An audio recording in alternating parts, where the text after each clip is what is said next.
L'agriculture au cœur du développement camerounais retient votre attention tous les vendredis quand il est cet instant sur Canal 2 International. Mesdames et messieurs, bonsoir et merci de nous retrouver pour une autre édition de Planète Verte. Pour cette production, nous sommes allés lorgner du côté du développement agricole en Europe et nous devons mettre cela sur la balance. Ceci pour permettre aux chercheurs camerounais d'avoir de la ressource et mieux se positionner pour le développement de l'agriculture au Cameroun. Bienvenue à tous.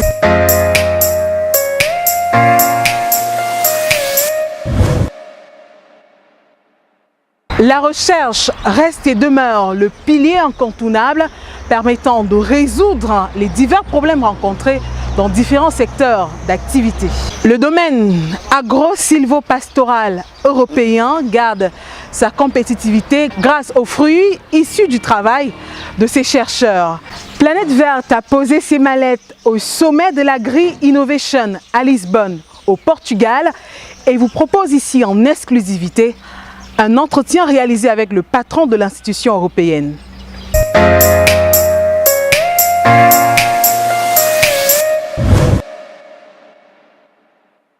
La recherche, grâce aux prouesses obtenues, contribue au développement du monde. Le domaine agricole, lui, n'est pas en reste et bénéficie grandement des résultats de la recherche pour l'amélioration des cultures et l'obtention des productions à grande échelle. Les innovations, fruits de la recherche, sont là pour pallier à l'insuffisance alimentaire qui menace sans cesse la paix mondiale, mais également pour dynamiser les économies les plus entreprenantes. Dans l'Union européenne, dominatrice d'une bonne partie de l'économie planétaire en matière agro-sylvo-pastorale, on ne lésine sur aucun moyen pour réunir sur la meilleure des plateformes les chercheurs dans divers domaines. Ces chercheurs sont issus de la fine fleur de l'élite intellectuelle européenne, lauréats de plusieurs prix scientifiques mondiaux et pour la plupart sont de véritables universitaires. Mais aussi se retrouvent sur cette plateforme les agriculteurs, le secteur d'investissement privé et public. Le sommet de l'Agri-Innovation est la rencontre finale où toutes les expériences sont confrontées au travers des présentations bien détaillées. Des groupes de recherche par thème sont constitués et défendent à tour de rôle sur cette estrade de l'excellence les résultats de leurs recherches. À l'Agri-Innovation de Lisbonne au Portugal en septembre 2017, lors de ce grand sommet européen de la recherche et de l'innovation agricole, ils sont nombreux à répondre présents. Ces chercheurs issus de toute l'Europe porte-flambeau de l'Union européenne en matière de recherche et d'innovation en agriculture. En effet, près de 500 participants ont répondu présents et font de la recherche pour répondre aux besoins du terrain. Cette obligation émane des difficultés des agriculteurs à la base et de leurs envies d'amélioration du cadre de travail et de productivité. La mise en réseau de toutes les composantes dans la chaîne agroalimentaire est un élément indéniable pour une participation commune et au ressorti des résultats adéquats répondant aux problèmes posés par la base. Planète Verte, lors de ce sommet de l'agri-innovation, a pu, dans un cadre très laborieux, retenir l'attention du patron du partenariat de l'agri-innovation de l'Union européenne, Pacom Eluna Eyinga. Ce Camerounais, au parcours très admirable, s'est confié au micro et face à la caméra de notre correspondant permanent, Willy Boukem, depuis l'Agri-Innovation de Lisbonne au Portugal. Bonjour mesdames, mesdemoiselles, messieurs, nous sommes toujours à l'Agri-Innovation Summit. C'est quasiment la fin de la première journée. On a l'immense plaisir d'être avec monsieur Pacom Eluna. Monsieur, est-ce que vous pouvez vous présenter et nous dire déjà qu'est-ce que l'Agro-Innovation Summit? Merci de me donner l'opportunité de m'exprimer surtout en direction de cette partie du monde dont je suis originaire. Je suis Pacom Eluna Eyinga, je suis un Camerounais d'origine et je suis le chef du European Innovation Partnership for Agricultural Productivity and Sustainability, Service Point. En français, c'est le partenariat européen pour l'innovation en agriculture. Et le Service Point, c'est un service externalisé de la Commission européenne qui gère en fait le programme pour l'innovation dans l'agriculture dans toute l'Union européenne. Je suis le chef de ce service-là. Qu'est-ce que c'est que la Agri Innovation Summit? En fait, ici, l'objectif, c'est de mettre les partenaires, enfin les acteurs du secteur de l'innovation en agriculture en réseau. Donc, on a sélectionné ici une bonne partie de projets innovants qui existent à travers l'Europe sur des thèmes prédéfinis. Donc, on n'a pas pris tous les thèmes de façon globale, mais on a choisi une douzaine de thèmes.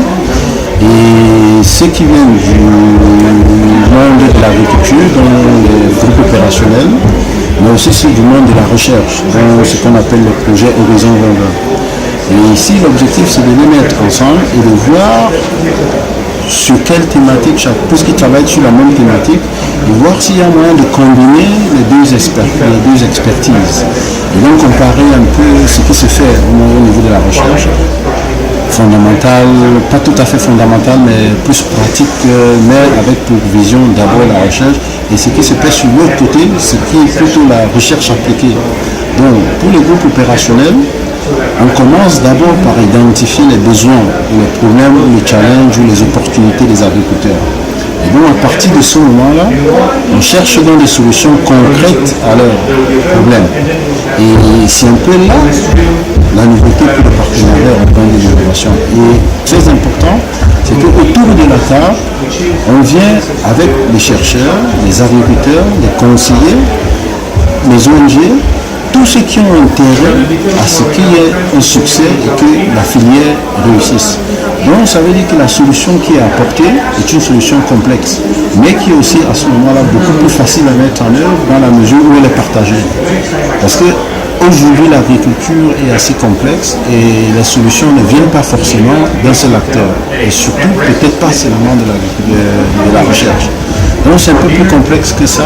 Et d'où la notion du partenariat pour l'innovation. Donc, pour innover, on a besoin d'avoir des partenaires et en mélangeant des expertises différentes et des backgrounds, des expertises différentes, on arrive à cristalliser et à sortir quelque chose qu'on n'aurait probablement pas sorti si on avait travaillé tout seul. Et donc le sommet ici est un moment d'échange entre les différentes initiatives en cours.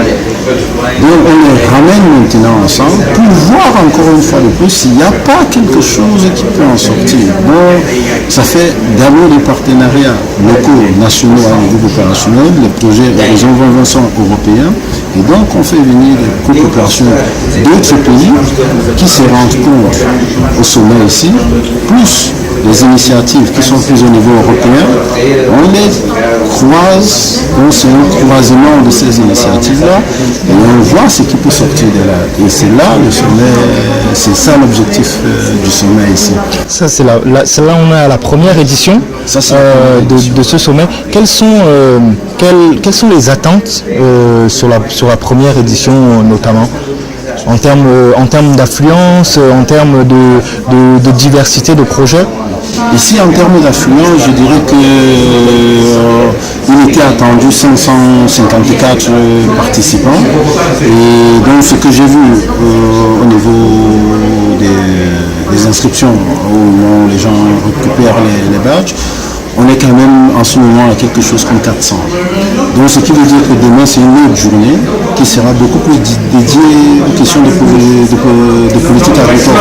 Donc comment est-ce que les nouvelles technologies peuvent apporter une valeur ajoutée aux pratiques normales, donc ce qu'on appelle aujourd'hui l'agriculture de précision, l'agriculture 0.2, enfin il y a beaucoup de noms qu'on donne à ça, mais c'est simplement l'usage des nouvelles technologies dans tous ces secteurs-là, parce que la dernière session aujourd'hui était d'ailleurs dédiée à beaucoup de ces initiatives-là. Donc demain, la première question est de savoir comment est-ce que les politiques européennes aujourd'hui peuvent aider les acteurs à réaliser cet objectif, donc de digitaliser un peu l'agriculture. qu'est-ce que les politiques européennes peuvent faire. Donc comment on peut aider les partenaires, les acteurs à ce moment. C'est une question qu'on va poser aux participants pour qu'ils disent un peu quelle est la meilleure façon de les aider. Parce qu'aujourd'hui aussi quelque chose de très important, on fait ce qu'on appelle le bottom-up. Donc c'est pas toujours évident d'être au sommet et de décider que ça c'est bien. Il faut écouter la base. Bon, la base dit, voilà, nous pensons que pour nous aider, voilà quelques pistes que nous trouvons pertinentes et on va travailler dessus. Ça c'est une première chose. La deuxième chose alors, c'est que dans l'après-midi, il y aura donc la question sur comment faire en sorte que la recherche et la pratique se rapprochent un peu plus, parce que vous devez savoir que beaucoup de laboratoires et d'universités agronomiques et ainsi de suite ont testé beaucoup de choses. Il y a beaucoup de chercheurs qui ont cherché, et je dirais qui ont trouvé, mais leurs trouvailles sont restées à l'état du laboratoire. Souvent, parfois, ça n'avait aucun intérêt pour un agriculteur. Donc ici, le partenariat pour l'innovation, le principe fondamental, comme j'ai dit, c'est de d'abord identifier les besoins de l'agriculteur et travailler dessus. Donc pas rester au laboratoire, faire quelque chose qui n'a pas un rapport avec la réalité. Donc ici, nos espérances, ici, c'est premièrement que les acteurs qui sont aujourd'hui, qui se mettent ensemble et qui échangent sur les travaux en cours et qu'ils voient s'il y a des choses qui peuvent être encore faites pour le futur, et donc qui se mettent ensemble et qui commencent à penser déjà à ce qu'ils peuvent faire encore ensemble. Donc, une fois de plus, cristalliser un peu cette nouvelle méthode de faire avec des gens qui viennent d'un peu partout, avec des expertises différentes, et en sortir quelque chose. Comme on dit toujours, ça c'est vraiment un événement du networking. Donc, il faut trouver des nouveaux partenaires, il faut changer. C'est vraiment de la mise en réseau, en fait, qui doit aboutir à quelque chose. Voilà. Donc c'est un peu ça aujourd'hui. Maintenant, un dernier message que je peux donner en direction d'où je viens, de l'Afrique. Il faut que chez nous, on commence à considérer l'agriculture comme une vraie activité économique. Donc, une ferme est une entreprise. On ne doit pas se lancer en agriculture parce qu'on n'a rien fait d'autre, ou on a raté sa vie, ou bien parce que chez nous, quand on dit un paysan, c'est plus ou moins une insulte. Non. Un paysan, c'est un acteur économique. Mais il faut qu'on se mette ça dans la tête. C'est une activité économique. Et donc, quand on s'y met, il faut la faire sérieusement. Et il faut avoir une vision. Lorsqu'on crée un champ, il faut sortir du cliché selon lequel on fait un champ pour survivre. Non, c'est plus ça. On peut bien gagner sa vie avec ces champs. Donc ça c'est très important. Et comme d'habitude, on est parfois un peu en retard, mais c'est très important que les gens comprennent que ce n'est pas parce qu'on est un agriculteur qu'on est un pauvre type. Non, c'est pas vrai. L'agriculture c'est une activité économique qui peut bien faire vivre son nom, mais il faut la pratiquer sérieusement. Un ou deux vraiment éléments fondamentaux pour déjà implémenter cette nouvelle vision et faire en sorte qu'elle soit pérenne aussi, surtout au niveau des jeunes. On a un continent avec plus de 65% de moins de 35 ans et d'une autre part on a une banque africaine de développement notamment qui insiste vraiment sur l'agriculture et les chaînes de valeur. Je pense que la première chose à faire, c'est que tous les jeunes qui veulent se lancer en agriculture, il faut leur donner une formation d'entrepreneur agricole. Parce qu'en Europe, une ferme est une entreprise qui a un numéro d'entreprise, qui paye des impôts. C'est une entreprise agricole. Donc il faut leur donner une formation d'entrepreneur agricole. Et quand je dis entrepreneur agricole, ça veut dire qu'il faut qu'ils sachent qu'au moment où ils commencent une activité, il faut penser à un business plan. Donc il faut avoir une ambition. Cette année, on va produire une tonne. Et en produisant ta tonne, il faut déjà savoir pourquoi tu produis, pourquoi tu choisis telle spéculation agricole et pas une autre. Donc, si tu veux aller faire du maïs, en t'installant comme producteur de maïs, il faudrait savoir déjà pourquoi tu choisis de produire tel maïs et non tel autre. Parce qu'il y a un maïs qui est utilisé pour l'alimentation animale, il y a un maïs qui est utilisé, qui est bon pour les brasseries, pour la production brassicole. Il y a un autre qui est bon et qui peut être gentil, je pense celui dont je parlais pour la production, pour l'alimentation animale, pour les provendeurs. Il y a un autre qui peut être bien transformé et qui va dans l'alimentation humaine. En fait, il y a des variétés de maïs qui, je dirais, qui s'accommodent bien à certaines transformations. Donc ça, c'est des choses qu'on devrait apprendre aux jeunes qui veulent s'installer là. Donc on leur dit, par exemple, vous voulez produire de la tomate. La tomate, elle va servir à quoi? Est-ce qu'elle sera transformée par la suite? Ça, c'est toutes des choses. Donc il faut ouvrir les yeux. Donc ça veut dire que, au moment, la première chose que je conseillerais, c'est que au niveau de nos États, et c'est probablement, c'est déjà fait, mais ce n'est pas suffisamment connu par les jeunes qui se lancent. Donc il faut leur présenter ce qu'on a appelé avant toute la filière agricole, toute la filière d'un produit par exemple, donc, ou la chaîne de valeur pour un produit. Donc c'est-à-dire si je veux produire, je prends le cas du manioc.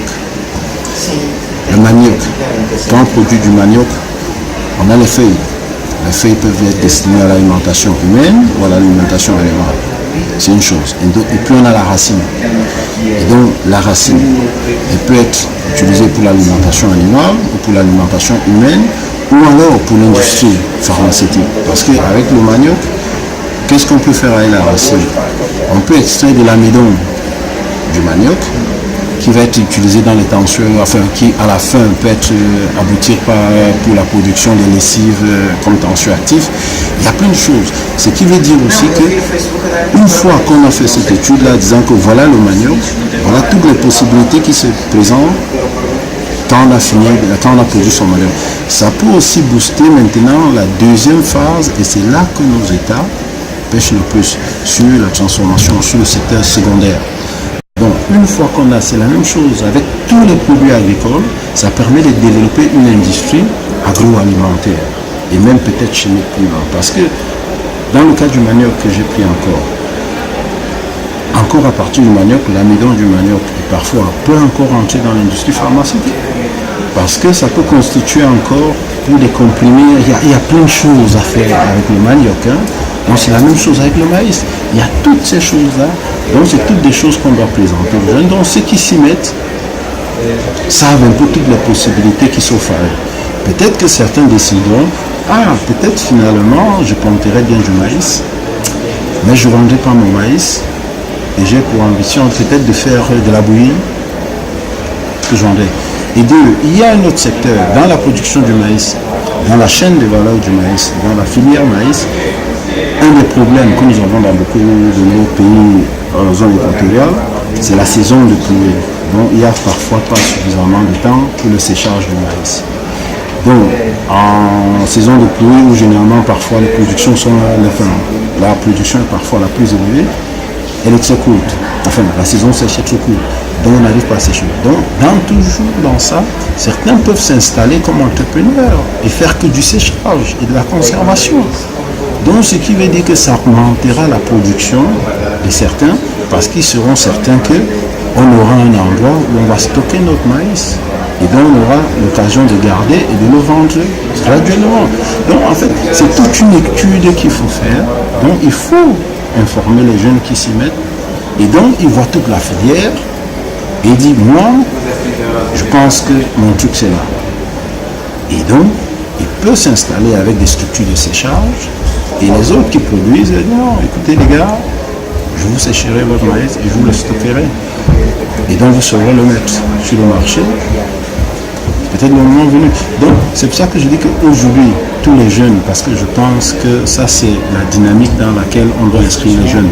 Les jeunes d'aujourd'hui ne doivent pas s'inscrire dans l'agriculture d'hier.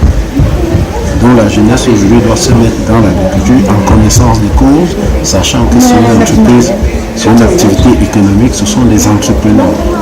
Voilà un peu ce que je donnerais comme conseil aux jeunes qui veulent s'y mettre. Donc j'espère que j'aurai apporté une toute petite contribution au débat chez nous, mais je suis disponible, donc on peut me contacter à tout moment, je suis disposé pour aider, s'il y a un besoin, je suis à la disposition. Juste avant de terminer, deux petites choses. Est-ce qu'on peut faire un petit retour sur votre parcours pour donner des idées à d'aucuns et inspirer certains et enfin voilà un dernier mot sur l'initiative aujourd'hui qui nous emmène à faire cette interview. Donc pour revenir sur mon parcours, en fait j'ai commencé mes études au Cameroun, donc j'ai fait je crois 2 années à l'université de Yaoundé.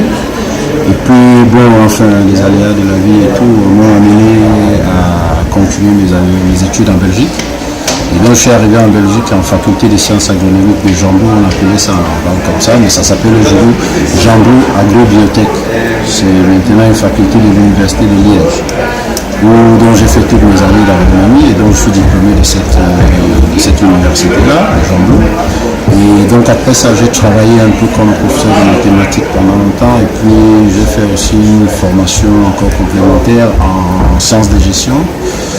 Bon, et puis par la suite, j'ai changé encore de cap et puis je suis parti dans la partie nord du pays, qui est plutôt néerlandophone. Et donc là, j'étais à une école de commerce où j'ai fait un diplôme, une formation de 6 mois de commerce international. Et puis après, j'ai travaillé comme export manager assistant.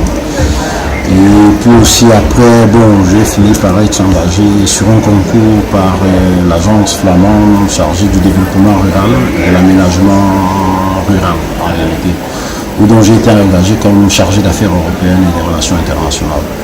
Et donc un peu à partir de là, donc j'ai été responsable des réseaux européens, de tout ce qui était réseau européen, coopération internationale, des projets européens et tout, mais aussi spécialiste des questions de développement rural et de politique de cohésion en fait, parce que pour le développement rural aussi, ça aussi il y a des petites choses à faire qui sont très intéressantes. Et donc au-delà de ça, c'est un peu à ce moment, j'ai été aussi secrétaire général de l'Association européenne des institutions d'aménagement rural. Donc en fait les agences foncières européennes, donc qui gèrent un peu les questions de foncier agricole. Donc j'ai été secrétaire général de cette agence. À ce moment, j'ai été aussi membre du groupe consultatif sur le développement rural de la Commission européenne. Et puis bon, puis on s'est inscrit dans cette nouvelle initiative. Donc j'ai été désigné à la création de ce partenariat-là comme chef d'équipe adjoint, dont le team leader adjoint, parce qu'en fait c'était moi un peu qui avait travaillé sur cela. Et puis finalement, un an plus tard, voilà. Donc j'ai été désigné comme chef d'équipe dans le team leader, le chef de service en fait. Donc c'est comme ça que je suis là. Et généralement, je dirais aux gens, il faut croire en ses compétences, dans ses qualités, parce qu'un jour, il y a quelqu'un qui va finir par reconnaître vos compétences et voilà, qui va vous donner votre chance. Et je pense que l'agence flamande, donc l'agence foncière flamande, m'a donné ma chance. Et comme je dis, c'était sur un concours. Donc j'ai réussi un concours. Et puis voilà, c'était en néerlandais. Donc je parle aussi néerlandais, anglais, français. Je parle les 3 langues couramment, mais je suis camerounais francophone. Et je dois dire que ce qui se passe actuellement dans le pays dont je suis originaire me désole beaucoup. Voilà. Donc ça ne peut pas être une différence fondamentale. Parler français ou anglais, ça ne peut pas être une différence fondamentale dans notre pays. Donc c'est un peu ça mon parcours. Et donc ici, je sers la Commission européenne et les Européens, mais de temps en temps, je sers quand même l'Afrique comme aujourd'hui. Et je remercie beaucoup l'initiative. Et j'espère qu'on aura peut-être encore d'autres moments pour changer sur certaines questions beaucoup plus pointues et qui intéressent le continent et les femmes. Okay. Très très bien, merci beaucoup. C'est un plaisir, c'est moi qui te remercie de m'avoir donné l'occasion en fait, de m'exprimer parce que je ne m'exprime pas généralement beaucoup sur les questions africaines. Et je suis d'ailleurs pas connu du tout, même au Cameroun, mais dans les sphères africaines et tout. J'ai quelques amis à Bruxelles qui me connaissent bien, bon mais voilà, c'est un peu ça. Je suis pas très célèbre, voilà. Merci beaucoup. Entretien très enrichissant qui permet assurément aux Camerounais et à nos frères africains de s'auto-évaluer et pourquoi pas changer d'attitude pour enrichir la recherche agricole sur le continent. À présent, participez au quiz Planète Verte, c'est à vous de jouer, soyez très attentifs.